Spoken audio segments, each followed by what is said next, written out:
Polynomial का most favourite and most important question जो periodically board exam में पूछे भी जाते हैं एंड पूछे भी गए हैं, ठीक है। If one zero of the polynomial px is equal to 7x square plus 14x plus k is the reciprocal of the other, reciprocal of the other, find the value of k, find k, ठीक है। हमारे पास zeros नहीं है, ठीक है, हमें zeros भी नहीं पता है और k का भी वैल्यू पता करना है, तो 3 टर्म्स है जो हमें नहीं पता है, राइट। सबसे पहले हम जीरोज को एज्यूम करेंगे, अगर जीरोज नहीं पता है तो कुछ ना कुछ एज्यूम करेंगे, ठीक है। So let 1 0 be alpha, let 1 0 be alpha, ठीक है। सो अगर एक जीरो अल्फा है तो दूसरा जीरो इसका रेसिप्रोकल है, और रेसिप्रोकल मीन्स क्या होता है, अपोजिट, उल्टा। जैसे 2 का रेसिप्रोकल क्या हुआ, 1/2, 3 का रेसिप्रोकल 1/3, 2/5 का रेसिप्रोकल 5/2, वैसे ही अल्फा का रेसिप्रोकल 1/अल्फा। सो अदर जीरो भी 1/अल्फा।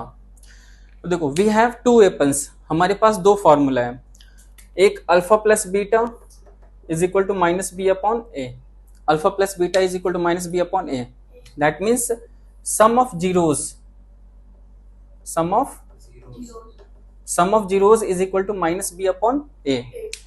तो आप देखो माइनस बी अपॉन ए, इस पॉलिनोमियल में b क्या है, 14,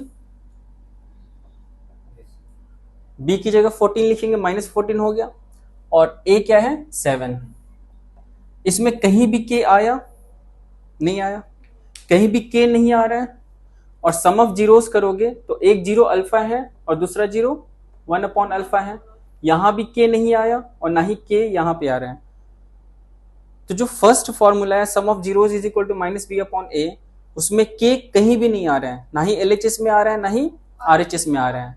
अगर k का वैल्यू फाइंड करना है तो प्रोसेस में k का आना जरूरी है, k आएगा तभी तो k का वैल्यू फाइंड करेंगे। तो फर्स्ट फॉर्मूला में कहीं भी k नहीं आ रहा है फर्स्ट फॉर्मूले के अकॉर्डिंग, इट मीन्स जो दूसरा और लास्ट फॉर्मूला बच गया है वही अडॉप्ट करेंगे, वही फॉलो करेंगे, ठीक है। And the second formula is product of zeros, product of zeros, ठीक है। सो प्रोडक्ट ऑफ जीरोस क्या होता है,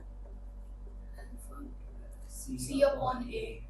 सो product of zeros alpha into 1/अल्फा, 2 जीरोस यही है, and the value of c is k plus k, है ना, एंड a का वैल्यू क्या है 7, अल्फा इंटू 1/अल्फा, अल्फा से अल्फा कैंसिल हो गया, 1 is equal to k upon 7, फिर 7 RHS में डिवाइड में है तो LHS में जाएगा तो मल्टीप्लाई में जाएगा, 1 into 7 is equal to k, 7 is equal to k, so k is equal to 7, यही हमारा क्या हो गया आंसर।